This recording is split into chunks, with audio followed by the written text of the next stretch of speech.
नमस्कार, मी मृणाली पिळणकर. तुम्ही पाहत आहात LS मराठी. पाहुयात काही महत्त्वाच्या घडामोडी.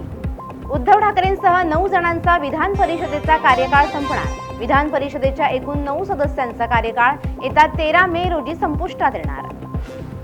खरात प्रकरणाचे पडसाद आज विधिमंडळात उमटणार. कॅप्टन फाईल्समध्ये अडकलेले नेते, सरकारी अधिकारी यांच्यावर कारवाई करण्यासंदर्भात राज्य सरकार काय भूमिका घेणार याविषयी उत्सुकता. शनिवारपासून पुन्हा मुंबईच्या कमाल तापमानात तुलनेत वाढ. पुढील 4 दिवसात राज्यातील कमाल तापमानात 2 ते 4 अंश सेल्सिअसने वाढ होणार. मुंबईकरांना उन्हाच्या झळा सोसाव्या लागणार. उन्हाच्या वाढत्या काहिलीमुळे महामुंबईत एसी लोकल फॉर्ममध्ये एसी लोकलच्या प्रवाशांच्या संख्येत वाढ. येत्या काळात मुंबईकरांना 238 एसी लोकल मिळणार. सिडकोची 800 घरे पडून विक्रीसाठी नवी योजना. शेकडो घरे हडप झाल्याने बुडाला कोटींचा महसूल.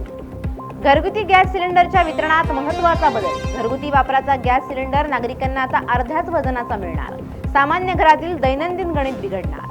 युद्धामुळे एअर इंडियाने गेल्या 3 आठवड्यात पश्चिम आशियातील सुमारे 2,500 उड्डाणे केली रद्द. युद्धामुळे एअर इंडियाला मोठा आर्थिक फटका. देवगड तालुक्यातील मिठमुंबरी किनाऱ्यावर कोकर माशांचा तब्बल 10 लाख रुपयांचा बंपर साठा मच्छीमारांच्या जाळ्यात. समुद्राने दिलेल्या या मोठ्या कमाईमुळे स्थानिक मच्छीमारांना मोठा आर्थिक दिलासा मिळाला.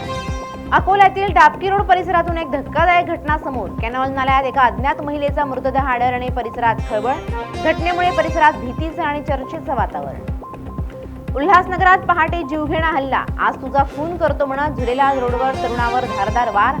पूर्व वैमनस्यातून मनजित सिंग लंबाणा गंभीर, आरोपी फरार. या होत्या आताच्या घडीच्या काही महत्त्वाच्या बातम्या. अशाच महत्त्वाच्या बातम्यांसाठी पाहत रहा LS मराठी.